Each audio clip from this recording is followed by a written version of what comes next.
নমস্কার বন্ধুরা, trade beach চ্যানেলে আপনাদের সবাইকে স্বাগত। তো সকালে আমি অ্যাকচুয়ালি প্রি ওপেনিং সেশনের সময় বলেছিলাম মার্কেটকে কিছুটা হলেও পজিটিভ সেন্টিমেন্ট দেখানো উচিত। তার কারণটা এখনই ডিসকাস করছি। এটা নিফটির চার্ট। কেন বলেছিলাম সেই লজিকটাও এখন বুঝবো। বাট সারাদিনের মার্কেটের শেষে মার্কেট কেন এরকম করলো বা মার্কেটের আপসাইডের মোমেন্টামের রিজন কি? এগুলো সব জানবো। এগুলো জেনে একটাই জিনিস আমরা শেখার চেষ্টা করব সবসময়ের জন্য, যেটা বরাবরের জন্য হয়। সেটা হচ্ছে কি আমরা চার্ট অ্যানালিসিস কি করে করা হয় সেটা শিখব। এই যে চার্ট অ্যানালিসিস জিনিসগুলো শিখে আমাদের লাভ কি হবে? এগুলো আমরা ব্যাক টেস্ট করতে পারবো। যারা আমরা চার্ট শেখার চেষ্টা করছি, তা আমরা ব্যাক টেস্টের কাজে লাগাতে পারবো। তো আমরা এখান থেকে সঠিক কোনো ধারণা নাও পেতে পারি আগামী দিন মার্কেট কি করবে। বাট আমরা এগুলো কাজে লাগাতে পারলে আস্তে, আস্তে এখান থেকে ডেটাগুলো শেখার চেষ্টা করতে পারবো। ভিডিওটা কতখানি লম্বা হবে এটা আমার জানা নেই। বাট যতক্ষণ এটা নিয়ে ডিসকাস হবে কমপ্লিটলি ভিডিওটা দেখার চেষ্টা করবেন। তো শুরু করছি এখন নিফটি চার্ট নিয়ে। এটা ১১ তারিখের টাইম টাইম ফ্রেম এটা আমাদের। আজকের ১১ তারিখ মার্কেট এখানেই শুরু হয়েছিল। তো এটা ৩ মিনিটের টাইম ফ্রেম। এটাকে ৫ মিনিট করে নিলাম তাহলে দেখতে সুবিধা হবে। তো মার্কেট দেখুন এখানে গত দিনের ১০ তারিখের ক্লোজিং ছিল। কিছুটা পজিটিভ সেন্টিমেন্ট দেখিয়ে ফেরসে মার্কেটের মধ্যে একটা শার্প ডাউনসাইড মোমেন্টাম দেখিয়েছে। দেখানোর পরে মার্কেট সারাদিন আপসাইড সেন্টিমেন্ট দেখিয়েছে। তো ১ম এ জেনে নিই কেন এটা মার্কেট এরকম কেন করলো? তারপরেরটা আমরা পরে বলছি। তো এখানে তার কারণ হচ্ছে কি একটা মেজর সাপোর্ট মার্কেট এখানে বারবার ক্রিয়েট করা তৈরি করছে, চেষ্টা করছে সেটা হচ্ছে ২৫,৭৩০ একটা লেভেলে। ঠিক আছে? জেনারেলি এটা মার্কেট বারবার চেষ্টা করছে।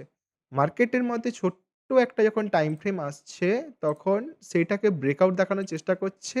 ব্রেকআউট দেখিয়ে এখানে সাপোর্ট দেখিয়ে সবকে আপসাইড মোমেন্টাম দেখানোর চেষ্টা করছে। কিন্তু মার্কেট এই যে আপসাইড সেন্টিমেন্টটা তৈরি করার পরে ডাউনসাইড কেন এলো? এটার মেইন রিজন হচ্ছে এই যে কয়েকটা ফেজ আছে। এখানে একটা বটম বানিয়েছে মার্কেট, এখানে একটা প্রিভিয়াস বটম বানিয়েছে। তো এই বটম থেকে মার্কেট যখন উপরে যেতে পারছে না, তখন মার্কেট চেষ্টা করে এই যারা এখান থেকে বাইং করে আপসাইড নিয়ে যাওয়ার চেষ্টা করছিল, মার্কেট তাদেরকে শার্প একটা ডাউনসাইড মোমেন্টাম দেখিয়ে এখানে সবাইকে এক্সিট করে দিয়েছে। এক্সিট করার পরে এখানে যারা বাইং অর্ডারটা নিয়েছিল এখান থেকে সবাই বাইং অর্ডারটাকে সেল করার মাধ্যমেই মার্কেটের মধ্যে একটা ফাস্ট আপসাইড মোমেন্টাম এসছে। ঠিক আছে? ফার্স্ট আপসাইড মোমেন্টাম করার পরে কি আমরা সবাই এন্ট্রি করে নেব? এটা নয়।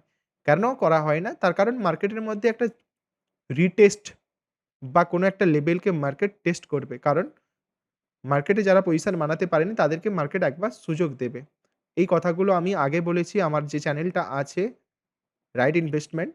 তো সেখানে আমরা এগুলো নিয়ে আলোচনা করেছি কম বেশি ভিডিওতে। সাপোর্ট রেজিস্ট্যান্স যে ভিডিওটা আছে। বাট এটা আমার নতুন চ্যানেল। এটাতে আমি আলোচনা করছি এটা নিয়ে। এটা আমাদের ট্রেড বিচ এর মেইন কারণটা হচ্ছে আমরা প্রত্যেকটা ছোট, ছোট ট্রেড সম্বন্ধে জানবো চার্ট অ্যানালিসিস এর উপরে। তো মার্কেট ফার্স্ট ব্রেকআউট দেখানোর পরে এই যে লেভেলটা আছে 25,766 এই যে লেভেলটা আছে, এই লেভেলের কাছে মার্কেট ফেরসে ব্যাক টেস্ট করে মার্কেট একটা আপসাইড মোমেন্টাম বানিয়েছে এবং যেতে, যেতে এই যে ট্রেন্ড লাইনটা আছে, এই ট্রেন্ড লাইনটাকে বারবার সাপোর্ট ফেস করে মার্কেট উপরে যাচ্ছে। এখন ব্যাপারটা হচ্ছে মার্কেট যদি উপরে যায় কতদূর যাবে, হয় না? সেটা তো জানতে হবে আমাদেরকে।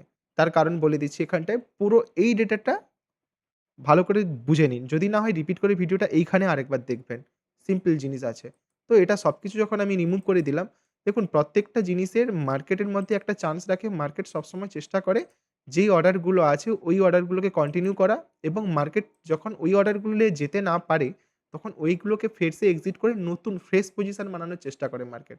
এখান থেকে আমাদের ইন্ডিকেট কে করছে, এইখান থেকে এই যে ৮ তারিখ ৮ই ডিসেম্বর দুপুর ২টো ৫০ মিনিটের কাছাকাছি। আর এটার পরে যে মোমেন্টাম আসছে এই জোনটার মধ্যে মার্কেট অ্যাকচুয়ালি ট্রেড করছে। এখন প্রশ্নটা হচ্ছে বারবার বলেছি এই যখন কোনো একটা জোনের মধ্যে মার্কেট ট্রেড করে তখনই আমাদের ওভার ট্রেডিং হয়ে যায়। যেখানে প্রফিট লস কিছুই থাকে না। ব্রোকারেজ, এসএসটি যে ট্যাক্স সংক্রান্ত জিনিস থাকে আমাদের সেখানেই চার্জ বেশি চলে যায়। এখানে খুব ভালো একটা ট্রেড করতে পারি না। কারণ কি এখানে মোমেন্টাম চেঞ্জ এর একটা জোন তৈরি হয়। ঠিক আছে? এই দুটো জিনিসকে যখন মার্কিং করা হবে, এই দুটো জিনিসকে নিয়ে যখন আমরা এনালাইসিস করব, তখন একটা জিনিস এখানে ভালো করে আমাদের বুঝতে হবে জিনিসটাকে। মার্কেটের মধ্যে প্রিভিয়াস এ একটা শার্প একটা ডাউনসাইড মোমেন্টাম আছে। কন্টিনিউ একটা ট্রেন্ড আছে। এখান থেকে ডাউনসাইড কন্টিনিউ করেছে। আর মার্কেট লাস্ট এইখানে যে অর্ডারগুলো নিয়েছে এটার কত লেভেল 25,950 দেখাচ্ছে অ্যাপ্রক্স আমরা এটাকে 26,000 ধরবো। 26,000 এর কাছে যে মার্কেট এখানে যে অর্ডারটা নিয়েছে এখান থেকে ডাউন সাইড মোমেন্টাম কন্টিনিউ করতে পারছে না। তাহলে এখান থেকে এই যে মোমেন্টাম এটা যত পয়েন্টেরই মোমেন্টাম হয় এটা দেখে নিই। 26,000 এর কাছ থেকে যে এই যে অ্যাপ্রক্স 300 পয়েন্টস এর যে 250 হ্যাঁ, 300 পয়েন্টস বা 250 100 পয়েন্টের যে মোমেন্টাম আছে এই মোমেন্টার এরা প্রফিট বুক করেছে। মার্কেটে আর এরা ডাউনসাইড মোমেন্টামটাকে কন্টিনিউ করতে পারছে না।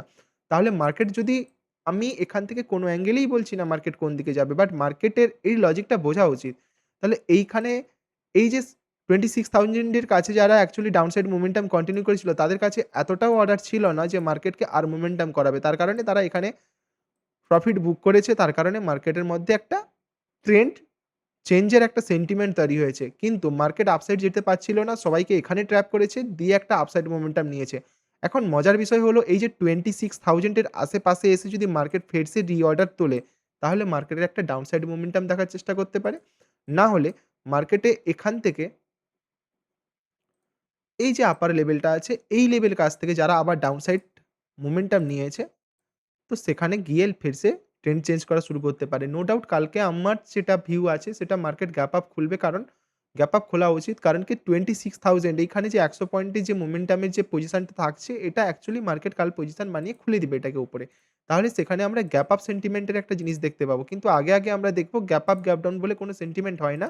কারণ কি আমাদের মার্কেট ক্লোজ হওয়ার পরেও মার্কেটের একটা মোমেন্টাম থাকে। তো সেটা আমরা পরে শিখব। বাট এই গ্যাপ আপ ওপেনিং হওয়ার পরে আমাদের একটা জিনিস কালকে সকালে মার্কেট প্রি ওপেনিং সেশনের সময় জিনিসটাকে দেখে নিতে হবে যে 26,000 এর উপরে যদি মার্কেট ট্রেড করে, গ্যাপ আপ ওপেনিং হয়, তাহলে এখানে ওয়েট করা উচিত। ওয়েট করে কি ফেজ বানানো উচিত?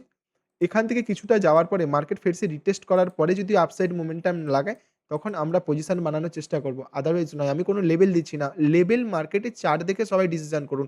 কিন্তু জিনিসটাকে আগে ভালো করে বুঝুন। এখানে ছোট, ছোট করে এক টুকরো করে নলেজ জোগাড় করার হবে বিষয়। মেইন চ্যানেলের এটাই হচ্ছে আমাদের মেইন উদ্দেশ্য থাকলো এটাতে। তো রোজ আমরা এই ভিডিওগুলো দেখতে থাকবো। যতটা পসিবল আমি আমার মতো করে ক্লিয়ারিটি করে আপনাদের কাছে আপলোড করার চেষ্টা করব। সেগুলো আপনারা দেখবেন এবং কমেন্ট সেকশনে জানাবেন যে কেমন লাগছে ভিডিওগুলো? আপনারা বুঝতে পারছেন কিনা? বা আমি বোঝাতে পারছি কিনা?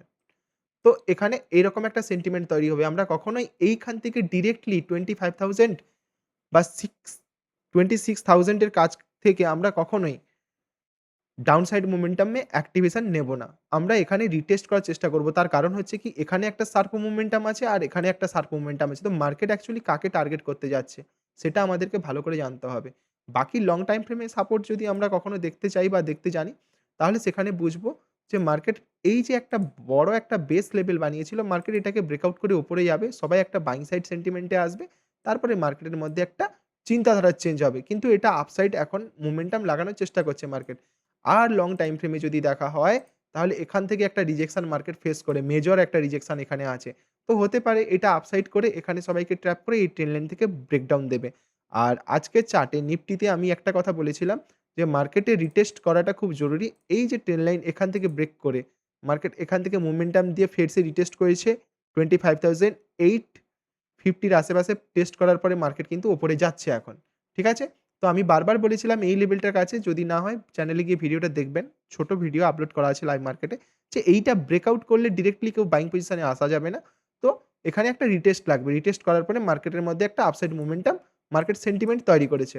তো এটা এরকম করে একটা সেন্টিমেন্ট থাকা উচিত। এটা গেল নিফটি সেটআপ। এবারে যাই একটু ব্যাংক নিফটি নিয়ে ডিসকাস করে নিই। দেখা যাক কি হয় কাল সকালে। তো ব্যাংক নিফটিতে যে মেজর সাপোর্ট গুলো ছিল সেগুলো হচ্ছে এটাই। আর ব্যাংক নিফটিতে বিশেষ কিছু নেই। সেম একই জিনিস ঘটেছে। এই সাপোর্টটা কারণ ডট টু ডট ছিল মার্কেট এখানে একটা লেভেল ছিল 58,800 এর আশেপাশে। তো মার্কেট এখান থেকে একটা বুলিশ সেন্টিমেন্ট তৈরি করেছে। তারপরে এখানে এই লেভেলে এসে 59,125 এর আশেপাশে এসে একটা সাপোর্ট সিস্টেম তৈরি করে দিয়ে এটাকে আপডেট করে দিই। হ্যাঁ, আপডেট করে দিয়ে এটাকে একটা বাইং সেন্টিমেন্ট নিয়েছে। কিন্তু আমাদের মাথায় সবসময় একটা জিনিস রাখতে হবে এই যে মেজর সাপোর্ট মেজর রিজেকশন যেটা আছে। তো এই মেজর রিজেকশন গুলো ফেস করতে যাচ্ছে মার্কেট। তার কারণ হচ্ছে কি? হতে পারে এখানে ফার্স্ট একটা মোমেন্টাম, এখানে একটা ফার্স্ট একটা মোমেন্টাম যেটা চেঞ্জ করেছে বারবার। তো এখানেও মার্কেট এখানে ট্র্যাপ করে ফেরছে আবার নিচে আসতে পারে। আর যদি মার্কেট একে ব্রেকআউট করে তাহলে ফার্স্ট লেভেল 59,900 এর পাশে অ্যাপ্রক্স আর সেকেন্ড লেভেল দেখাই যাচ্ছে সেটা কত থাকছে 60,000 অ্যাপ্রক্স এটা।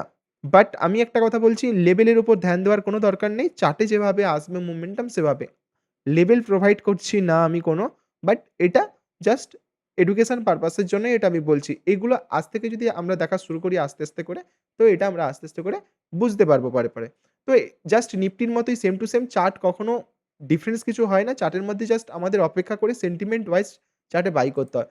তো এটা 1, 2, 3 এটা ৩ নম্বর রিজেকশন মার্কেটের মধ্যে। আরেকটা কি বেসিক লেভেলে মার্কেট রিটেস্ট করে উপরে যাচ্ছে তো মার্কেট নো ডাউট এখানে দেখা যাচ্ছে একটা বুলিশ সেন্টিমেন্ট ফিগার আউট করছে। তো মার্কেটের গ্যাপ ওপেনিং খোলা উচিত মার্কেট। এত বড় মোমেন্টাম এর পরেও আমরা যেটা ভাবছি পয়েন্ট হিসাবে যেটা দেখাচ্ছে যে Nifty positive 190 points approx. Bank Nifty যেটাতে 250 পয়েন্ট 250 পয়েন্টস পজিটিভ। বাট এরপরেও পজিটিভ সেন্টিমেন্ট এর যে লেভেলগুলো আছে সেগুলো মার্কেটের মধ্যে দেখা যাবে। তো সেই কারণে এটার এনালিসিস এইটুকুই থাকুক। আগামী দিন সকালে দেখব মার্কেটের মধ্যে কি একটা চ্যানেল বা কি একটা সেন্টিমেন্ট তৈরি হয় মার্কেটের মধ্যে। আর চ্যানেলকে সাবস্ক্রাইব করে রাখুন। কারণ আমরা এই নলেজেবল ভিডিওগুলো নিয়ে আসবো আস্তে, আস্তে করে চ্যানেলের মাধ্যমে। মার্কেট অ্যানালিসিস ভিডিও আগামী দিনের মার্কেট অ্যানালিসিস ভিডিও আমরা এখন থেকে কিছু জাজমেন্ট করতে পারব না। বাট আমরা একটা প্রেডিকশন শিখতে পারি। যেটাতে আমাদের মধ্যে একটা হিম্মত তৈরি হবে মার্কেটের মধ্যে কাজ করার সময় যে আমরা অ্যাকচুয়ালি কোথায় ব্রেক নেব, কোথায় হাত লাগাবো না, কোথায় আমরা ওয়েট করব বা কোথায় আমরা ট্রেড কন্টিনিউ করব। এরপরে আস্তে, আস্তে কি করে ট্রেডিং সেটআপ কি করে হয় এগুলো সব শিখবো আস্তে, আস্তে চ্যানেলের মধ্যে। তো চ্যানেলটাকে সাবস্ক্রাইব অবশ্যই করে রাখবেন। আর কোনো সমস্যা হলে কমেন্ট বক্সেই জানান আমাকে।